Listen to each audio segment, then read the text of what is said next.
I would like to welcome Michelle Memran, who's here, the director of The Rest I Make Up, the wonderful film that she made with Maria Irene Fornes, the legendary off-off-Broadway writer and director.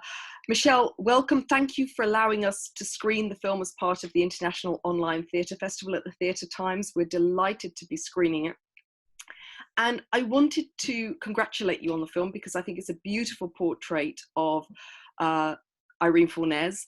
And I wanted to start by asking you about about the making of the film and when you started filming Irene, process that of course is very visible in the film. Were you sure then that it was going to end up as the film that we've just seen, The Rest I Make Up? Well, first of all, thank you so much for having me. And it's been a delight to be in the festival. You know, when we first started the film, I wasn't sure of anything. The only thing I was sure of is that I would call Irene up and I'd say, are you ready to work today? And she would be like, you know, or she'd say, are we going to work today? And so we were very much focused on the process of making the film and not so much the product of, is this going to be a film? I mean, we were so engaged and so enjoying what was happening in the moment. And then, you know, as time went on, Irene would be like, is this ever gonna become anything?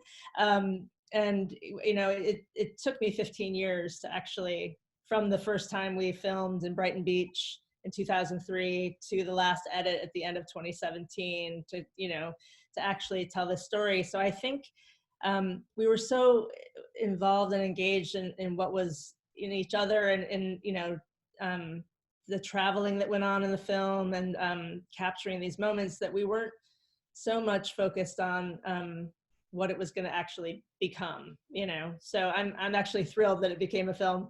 For years, I would say, people would say, when is that, are you still working on that thing? And when is it going to be, you know, how'd it turn out? And I'd say it's still turning. And 2025, premiere in 2025. So we got in a little before that, which is good.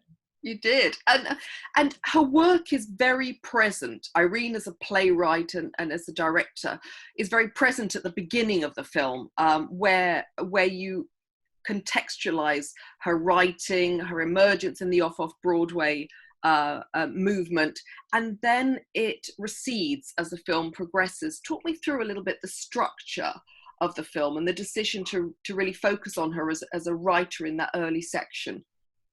Well, I think it's a great question. You know, I think one of the struggles that we had with structuring the story was, how do you, we knew that it couldn't be a sort of PBS-like documentary on, you know, going into Irene's full history with actors reading the scripts. We thought for a little while that we were going to have actors reading excerpts from her plays. Mm-hmm.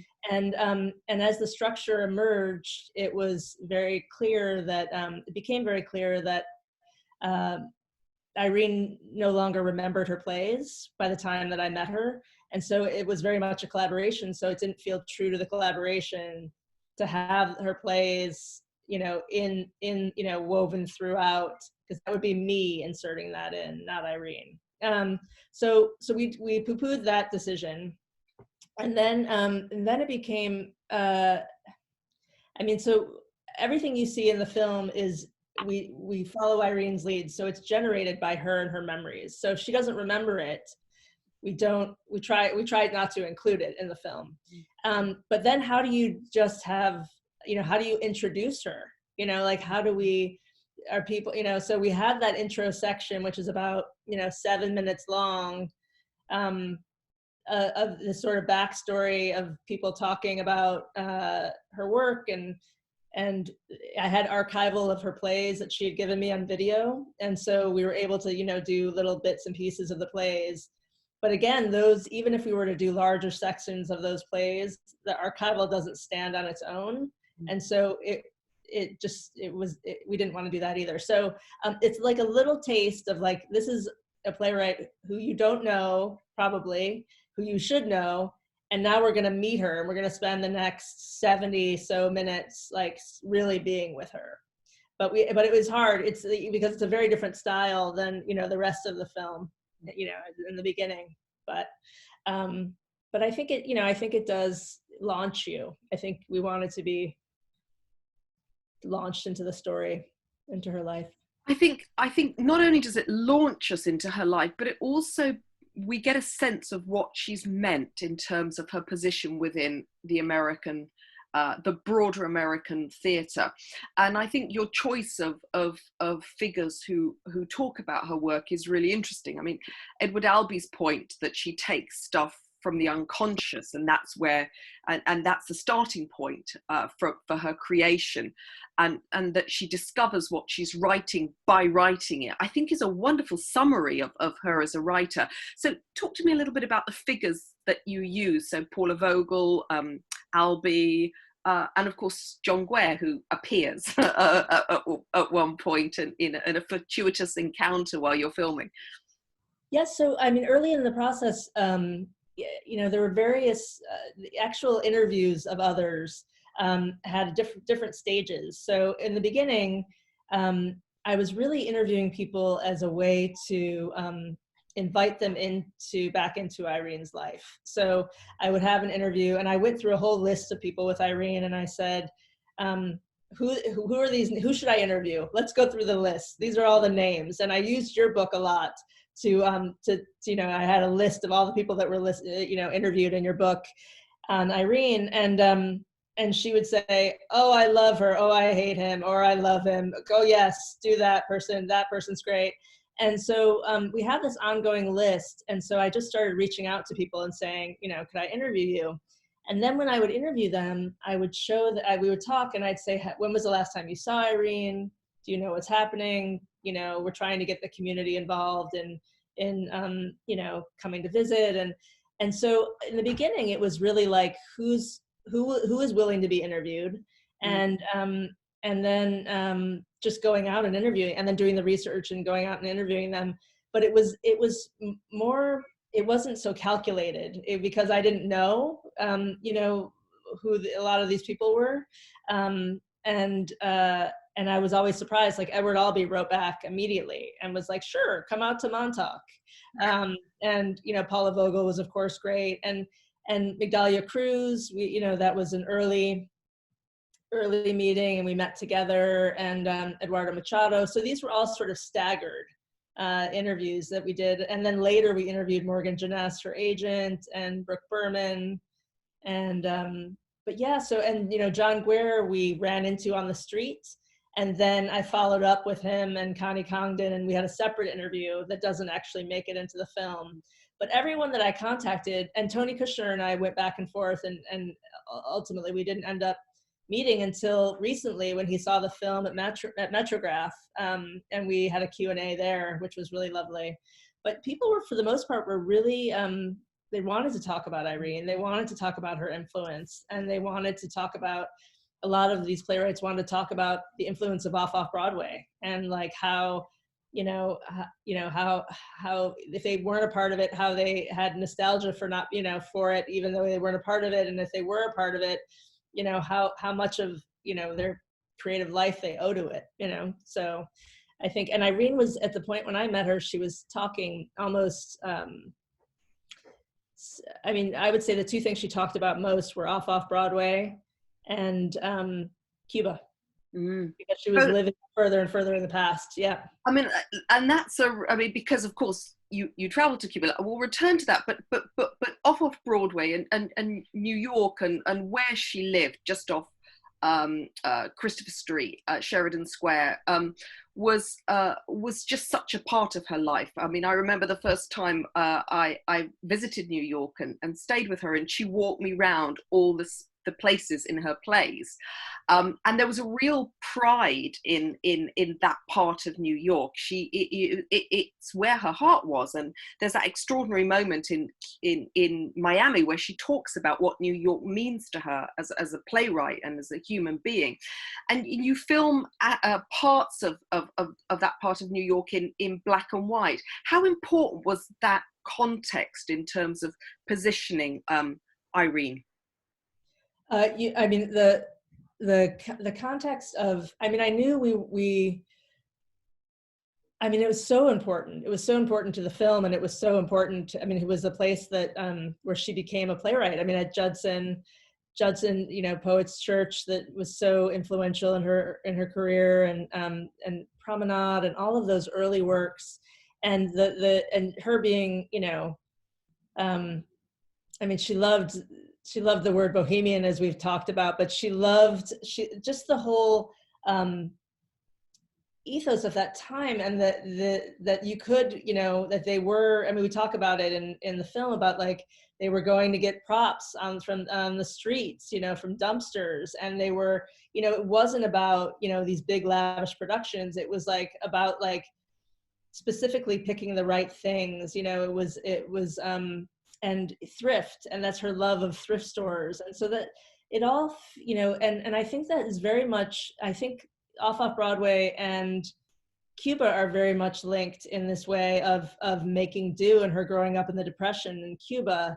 And so she knew how to do it, you know, she knew how to make something with very little. And I think that, and so how do we make that time come alive in the film when it was so alive in her mind? And it was just a moment, you know. I had filmed all this black and white Super 8 footage over the years. I had friends just come, and I said, well, just go film around Irene's apartment, and go film, you know. And so all of that stuff was recent, you know, had been filmed, you know, it was during that time. It wasn't archival footage that we got. So I knew that Off-Off-Broadway was going to be a part of the film, and I knew that we were going to want to have these textures to be able to go back and forth. But I think it speaks so much to also who she became, and, you know, and her, and the idea of making do in the moment, you know, the rest I make up, you know, making do with, if she doesn't, you know, if she doesn't remember it, she makes up a story. If she can't, you know, if she doesn't have, you know, if she's cold, she puts on 7 layers, and we can go outside, you know. I mean, that was like, I'd never met somebody like that in my life. That was an artist through and through, and you know, the work was the most important thing, you know, and yeah, it was a revelation to me.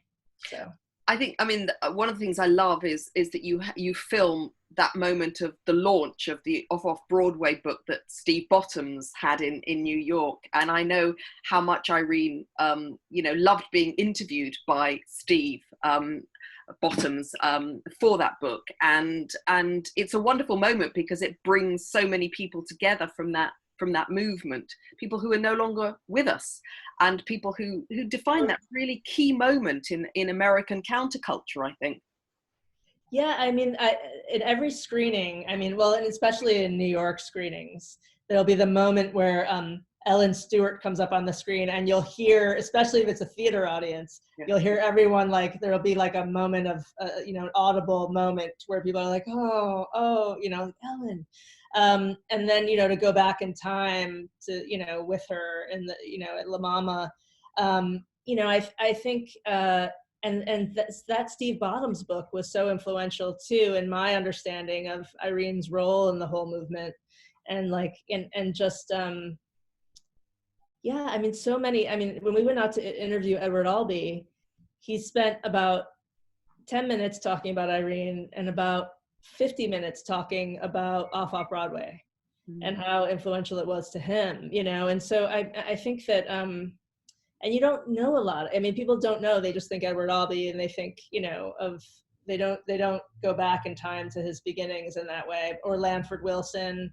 I mean, Lanford Wilson, I ran into, you know, I ran into on the street, and I happened to have a camera, you know. I mean, those are those moments. So like John Guare coming into the film. I mean, there was a lot of like leaving things to chance and accidents that are built into that whole theater movement that actually were part of the film too, which was really nice. And so important to Irene's creative process, the importance of chance and serendipity, of course. That, you know, in many ways, it was the way in which she wrote, was to be responsive to the world around us, to allow that to come in to her. And so it feels to me that there's a really lovely synergy with the way you've made the film that is analogous in many ways to her creative process.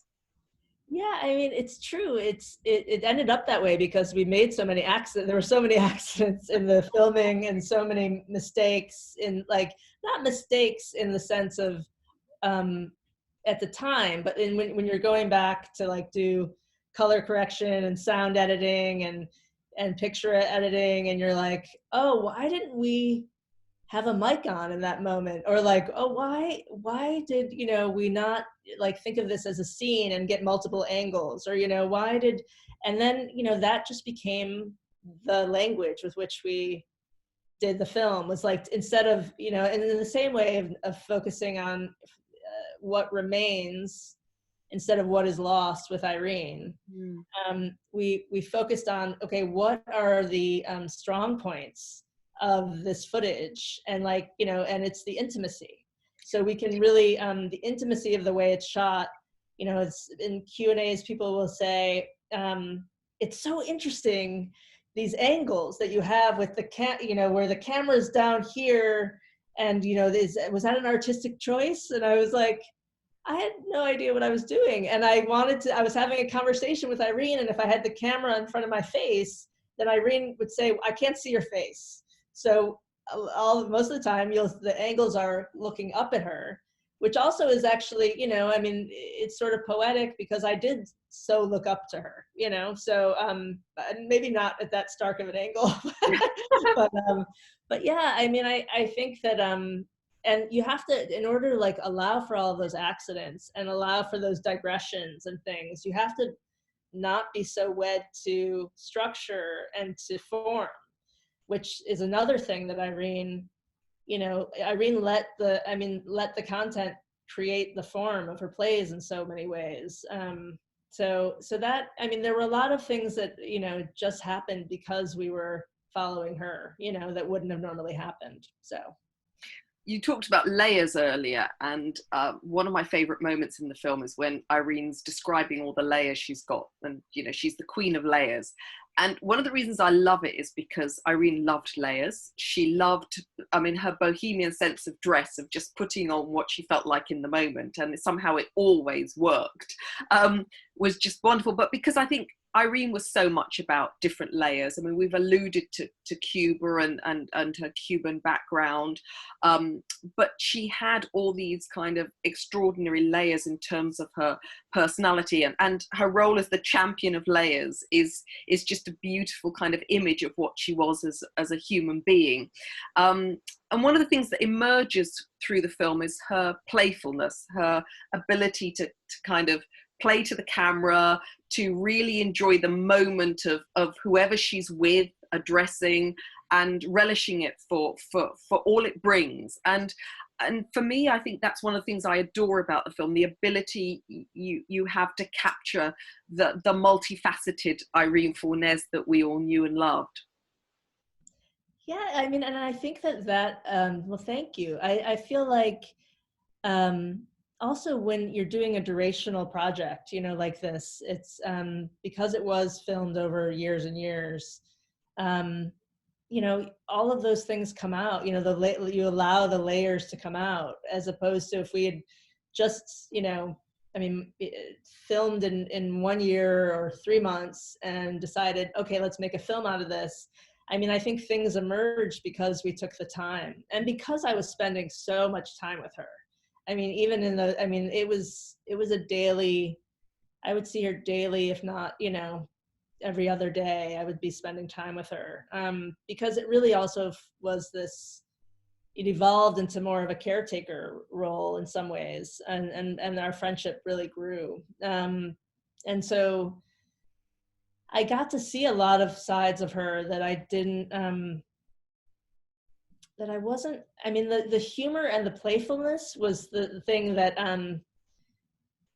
was the most captivating for me, but it was the most surprising, because I had just assumed that she was going to be, there's this one picture of her on the cover of many of her plays where she has a very stern, formidable look. And the woman that I'm, and the Irene that I met was more like, the cover of your book, where she's got the Hershey's Kisses and the hair in her hair, and this, like this bob and these glasses, and she really, so I mean, so that was surprising to me, that she was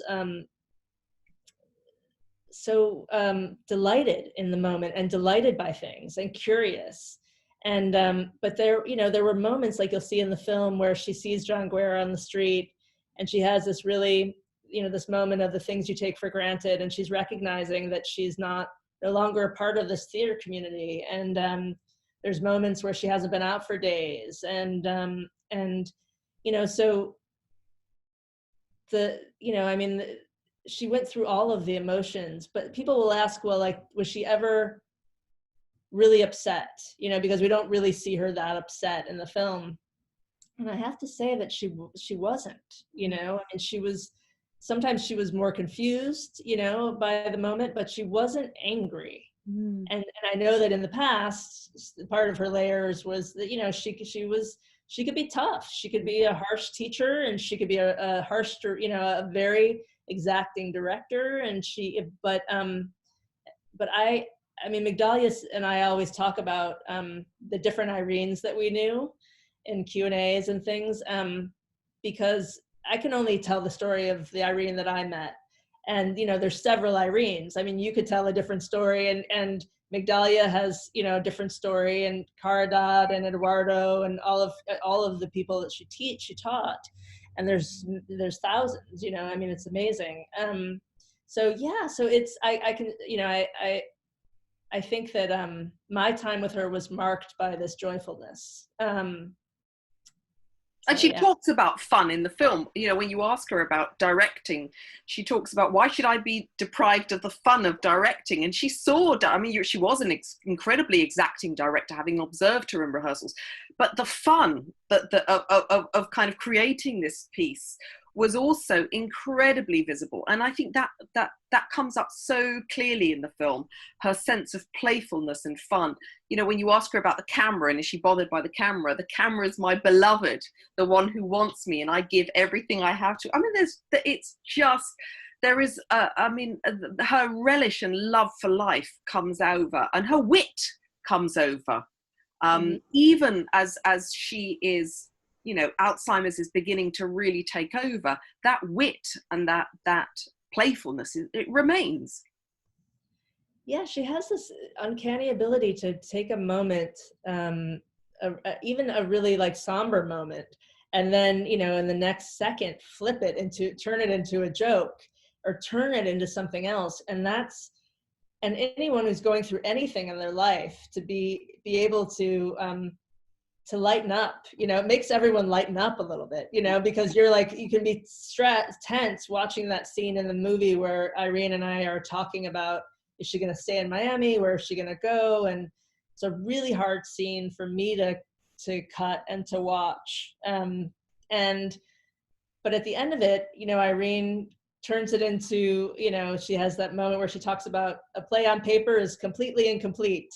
And then she's like, peculiar, isn't that? Completely incomplete. And she starts laughing. And so that whole scene, it's just like she punctures holes in the seriousness of everything. Yeah. So that I mean, it's just like, as if she knows that an audience will be watching this, as if she knows that they'll be affected, you know, that they'll need that flip, you know, or I don't know. I mean, and there's so many moments like that, even in the footage that we didn't share in the film, where she does that. It's just, and I think that it allows us also to see that, yeah, I mean, she's as brilliant as the first day I met her, until, you know, I mean, she was saying things, you know, in 2009 that were completely spot on. You know, I mean, I don't know that I had ever, people would say, oh, it must be so sad, it must be so sad. And I was like, oh my God, are you kidding me?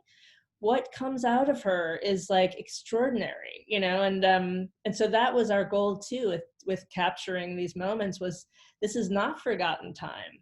This is not, you know, this is not the end of Irene. Like Joe Goodrich has this great line, and he says, is this the end of the plays? I mean, it didn't make it in the film. He said, is this the end of the plays? I guess so, but it's not the end of Irene. Mm-hmm. And, you know, I mean, I think that that's what we wanted to show, is that it's not the end of Irene. You know, I mean, she spent these however many years, like, you know, not writing, but living, and in a really incredibly vital way, you know. And a very full way. I mean, talk to me about as the Alzheimer's really progresses. Were there ethical issues for you in terms of filming? Because I think one of the things that I think is really important is that in the film is her consent of the filmmaking that's happening. And you know, it's a film made with her. Tell me about that, and some of the decisions that you made as a filmmaker, as you were putting the film together in terms of her advancing Alzheimer's. Well, I think that's a great, thank you for bringing that up. I mean, it's a great, I mean, it was a major issue for me, because it's not, I did not want to in any way come across as exploiting Irene or the situation. And because it was so much of a collaboration, you know, the biggest question in the edit room was, how far are we going to go? And you'll see some films, like there's this great film, First Cousin Once Removed, Alan Berliner's film, and he documents the poet Edwin Honig, and who's his cousin, first cousin once removed. And he says, we're going to go all the way. And he goes all the way.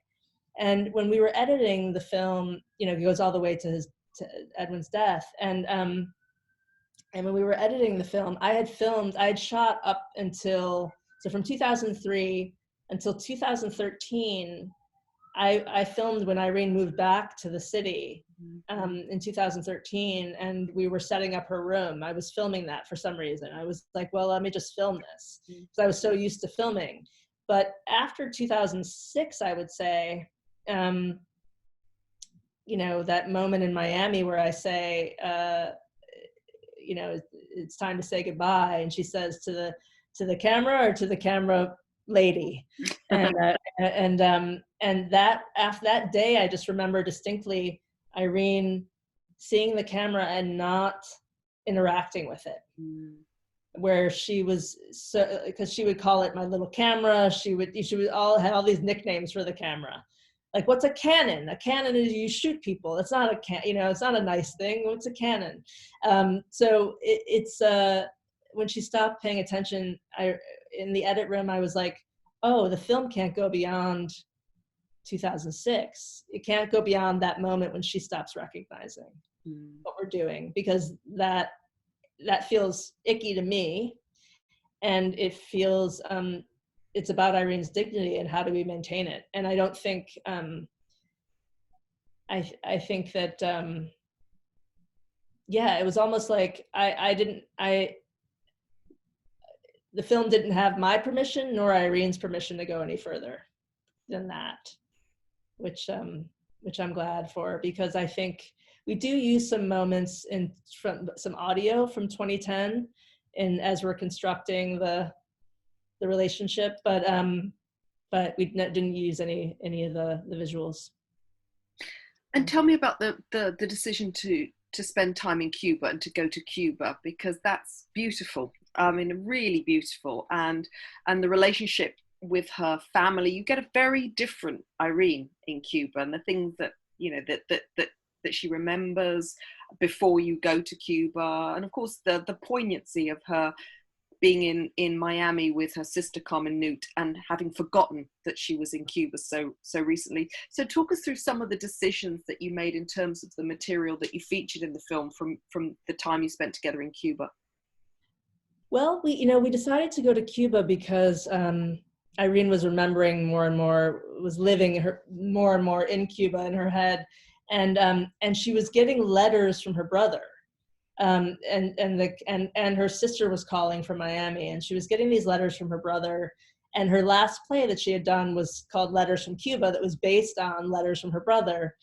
And so when we got some money, we got our executive producer came on board and gave us a grant. And I was like, well, what are we going to do with this money? And it became immediately clear that we should try to go to Cuba.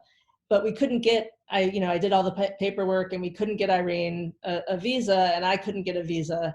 And so we went, and we had heard about this guy in California who was getting artists to Cuba. And we ended up going as Buddhist, on a Buddhist religious mission. And so we all were Buddhists. And so, and we flew through Miami, and we actually flew direct to Cuba. And that was in 2004, which was kind of unheard of. So I have a very funny story about the Buddhists, but I'll save it, because trying to tell Irene that you have to tell the customs people that we're Buddhists, and it was a whole ordeal. But anyway, yeah, but we made it. We made it there, and it was the most amazing 2 weeks of my entire life. I mean, to this day, it is the thing that it was the trip that changed the way I saw the world, and the way I saw, everything, and the way I saw Irene, because she completely transforms and turned into this. I think I'll say that I think in New York it was becoming really hard. And one of our decisions to go to Cuba was that she was so alone in New York, and that her family was really missing her and wanting to see her and worried about her, in Cuba and Miami. And so that was our main motivation, was to kind of take her home to her family. But I will say that, like, in New York too, at that time, when we'd go out to see plays or something, and people would see her and they'd know that she had some form of dementia, and they would, hold her hand, and they'd be like, "Oh, Irene, how are you doing?" And, it's, "Oh, how are you?" So somber. And Irene would be like, "What's wrong with these people? Like, why are they treating me like this?" And then, she would often also loop when she was trying to talk about what she was working on, or, because she had to sort of make up these things. So it was harder and harder for her to be in New York in a lot of ways. And so in Cuba, she didn't have to be a famous playwright. She didn't have to be a playwright. She didn't have to be anybody but a sister, an aunt, a Cuban, an artist. She knew she was still, a playwright and an artist, but it wasn't like her identity, that she didn't have to prove anything. She just had to be loved, and she loved her family. So there was something, and being a part of that too, we had all these grandiose plans we filmed Letters from Cuba on rooftops. We translated it back to Spanish from the English. And we had, or from the Spanish, I don't even know how we translated it, but we had Irene's brother throwing his letters off the balcony, and Irene trying to catch them. And we had these like amazing Cuban actors, and all of that stuff didn't make it into the film, but we really wanted to just be in the moment with her. I mean, I think that's what it came down to. It's like, what do we show from Cuba? And I wanted to show so much, but it was just like, okay, what are the moments that mattered the most? So when they're forgotten, it matters the most, So I think that, and just being in the moment, you wanted to feel like you were with Irene in Cuba, which is how, and that joyfulness that we felt when we were with her. People were following us down the streets, and dancing with her, and they were like, "Why are you filming her?" So it was amazing. What did Irene think of the film? How much of the film did she see? And what did she think of it? Well, she saw, over the years we did, I hadn't necessarily finished it, but I would do these like 20-minute samples for grants, or 15-minute samples. And she came in for her birthday in 2010 for the Fornes Festival that was happening. And she's actually stayed with me.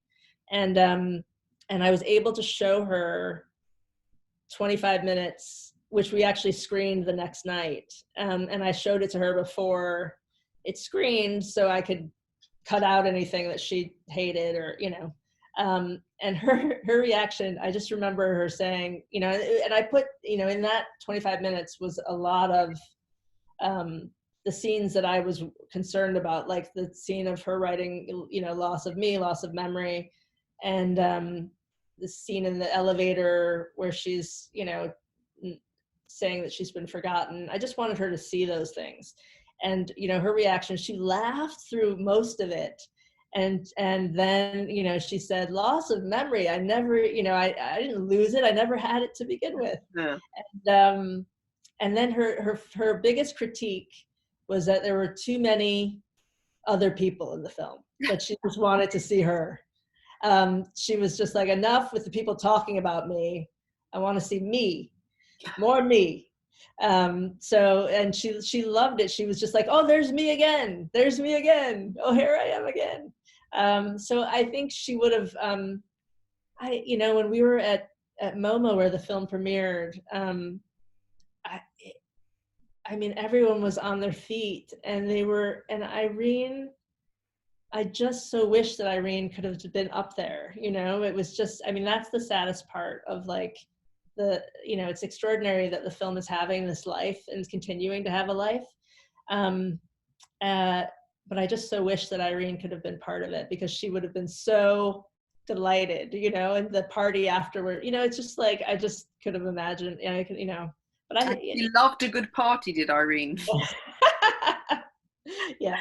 I mean, tell me, I mean, the other thing that emerges, Irene, she hated labels, but she was a really, I mean, she was a very political person in many, many ways. And one of the things that took me back to that was that moment where she is talking about her youth and people making catcalls when she was young, and pulling ugly faces so they wouldn't do that.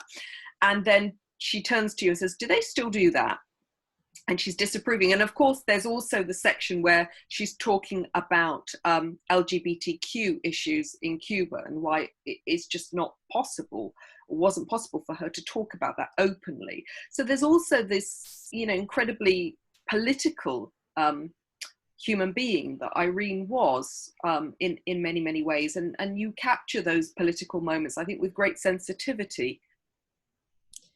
Yeah, I mean, I think they're surprising to me. And, you know, I mean, the moment in Cuba where she's talking about gay rights, or, you know, whether or not she would have, you know, whether if she was out to her family, you know, it's, I mean, and people have said to me that, like, that's the most they've ever heard her talk about that, you know, or that they'd never, you know, read anything like that she'd said. So yeah, I mean, I think, you know, she's a very political person, but not, you know, but it's so, it's never, you know, it never is dogmatic, and it's never, you know, it's just a part of who she is. And I think she's, you know, she knew that she said, if I had grown up in Cuba, I would have never been a playwright. And, you know, I mean, she knew that, like, that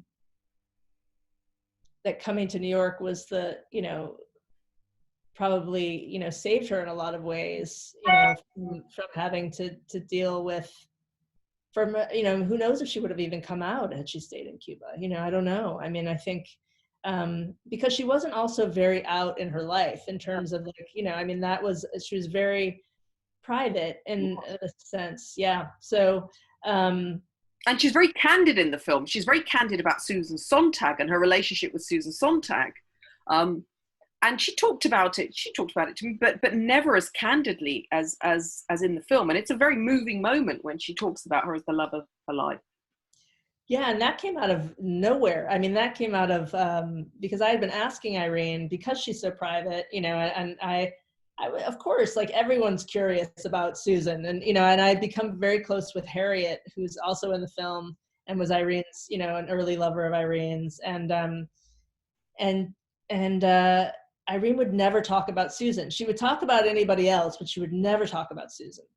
And of course, you know, we're in a cafe in Cuba, and it's the loudest cafe, and the camera person is, like, out on, you know, in his Speedo on the beach, and I'm just there with Irene, and she has this memory.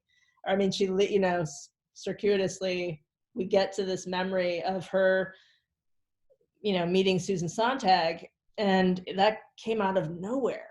And I was just like not prepared at all. And it's to the backdrop. And because maybe it's because of the backdrop, because it was this famous Mexican love song that was playing that was very emotional. And, you know, like the music could have just taken her there. Who knows what, you know, what came first. But yeah, and then that was it. That was the first and last time she ever talked to me about Susan. And that monologue goes on longer, and it's actually it was published in Harper's a while ago, of her talking, you know, at the full, because she goes on, you know, about Susan in you know, really beautiful ways. But you know, and people will ask, like, why didn't you? Why was it cut off there? Like, why don't you go? It's a memory, and then the water comes and flushes it away. And we said, well, if we extended that moment, it would be us commenting, or it would be, you know, I never interviewed Sontag. She actually did not want to be interviewed. We tried.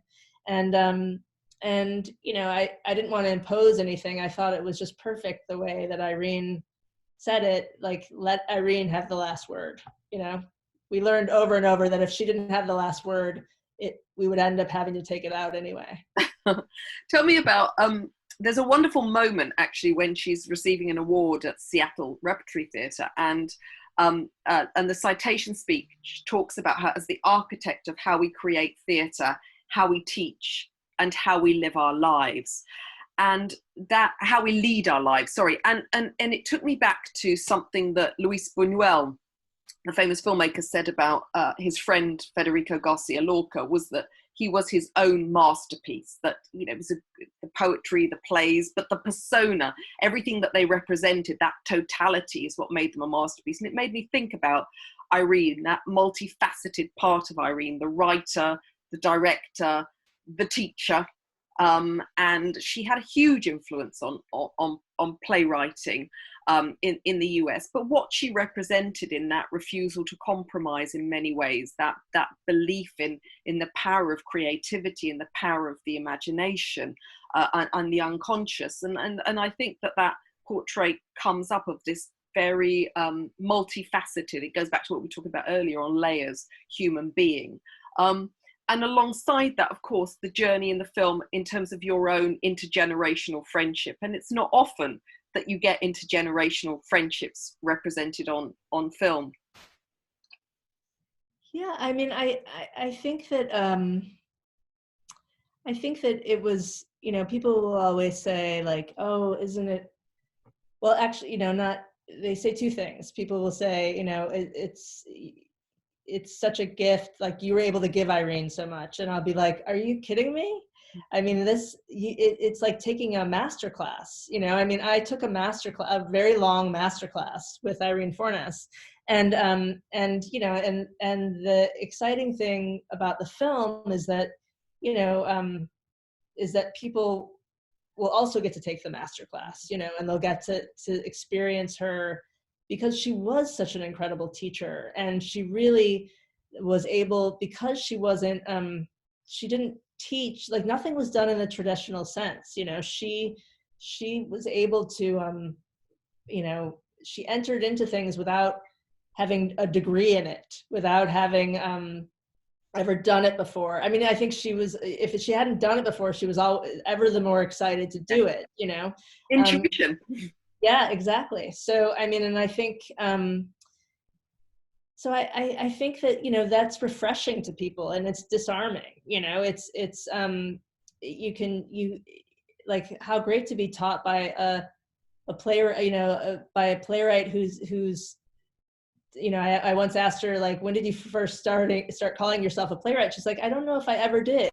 You know, I mean, it's that kind of, it's so refreshing, and it's so unusual in a world of commodification of identity. You know, I mean, that she didn't want to be labeled, that she didn't want to be pigeonholed, that, you know, that she could fluidly move throughout, you know, like, you know, all these different situations. You know, there's something about that's, no wonder so many people owe their, you know, playwriting careers to her, you know. It's, and you know, and I don't think that, and I don't think that had I shown up with a crew and a camera and I mean, she says it in the film, I don't trust professionals. Yeah. So, I mean, there's something about, me being an amateur that like, that we connected. At one point I said, we were like laughing in her apartment, and we were trying to get ready to go out, and it would take forever to go outside because she would have to like, try on all these outfits, and then the camera something would be wrong with the camera, or we'd lose an antenna or something. And I said to her, she was laughing, and I said, do you even know who I am? And she was like, huh, I may not know who you are, but I know what you are. I know you're an artist. And I didn't know, like, she knew something about me that I didn't know in myself yet. And there was another moment where she called me Florence, and I was like, who's Florence? And she goes, oh, I just called you Florence. You just seemed like a Florence in this moment. I mean, most of the time she knew who I was. I mean, she knew my name, but the Florence caught me off guard. And I said, well, can you love something if you can't remember its name? And she laughed for a long time. And she was like, that's the most ridiculous question I've ever heard. Yes, you'll love it more. So I think that, it's that thing of like, don't name it. Don't try to put it in a box. Don't try to hold on to it. Don't Live in the moment. I think that was the key thing about her, wasn't she? Really did live in the moment. Yeah. Before we finish, Michelle, I have two more questions. One is the title. The title comes from Promenade. I know everything, half of it I really know, the rest I make up. What made you decide on that title? Because you also finish the film with a quote from Fefu and her friends. Life is theatre, theatre is life. If we're showing what life is, can be, we must do theatre. So you could have gone to the Fefu quote perhaps for the title. What made you think of the Promenade one as the title, the quote from Promenade as the title for the film? Well, I love Promenade. I mean, I love the music from Promenade. And Irene, I said earlier that she wasn't remembering her plays in full. Parts of Fefu she remembered, and she remembered certain things when I met her, by the time I met her. So, but she did remember the songs from Promenade. So I would bring a CD over, and we would sing the songs, and we would sing, that song a lot. It's from called I Saw a Man. It's from a song called I Saw a Man. And we'd sing those lyrics over and over. And I was like, the rest I make, and we would get really animated. The rest I make up, the rest I make up. And early on, must have been in 2003 after we started filming. I was just like, I love that. The rest I make up. I was like, that would be a great title. And she was like, she agreed. So that was something that also felt like that. I mean, that the title has always been, I think that was the first thing before we even decided we were making anything, was like, oh, well, we have the title. So hopefully the rest will come. The rest will be made up. And will you do something because you shot a lot of footage for the film? Will you do anything else with that footage? Yeah, we're actually in the process of making a book with Three Hole Press. We're going to do a book. It's going to be called, it's tentatively titled, Do You Have the Answer Now, My Little Camera? And it's all the outtakes of the footage, these gems, and it's almost like they want it to be like kind of like a letters to a young poet. And so right now we're just transcribing, the video the bits that didn't make it into the film. And there's it's over 500 hours. So we have a lot of work to do, but yeah, it's an exciting, I'm glad that those pieces will live on in some way. So.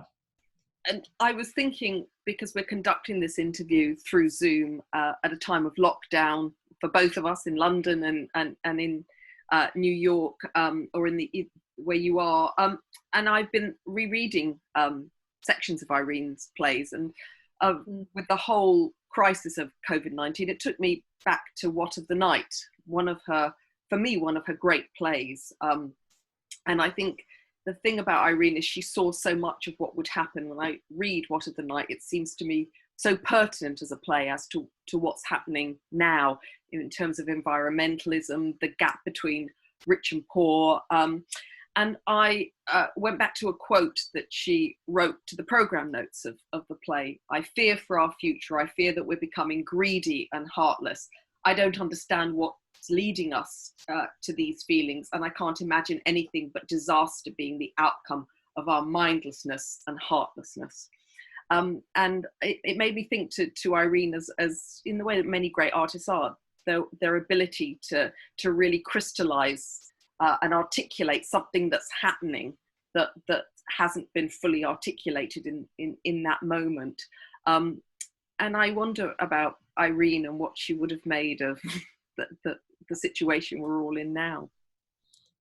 Gosh, I mean, I think, you know, the thing about Irene was that she was her plays were way ahead of their time, you know? I mean, I think that's why they're so, they're classics, you know,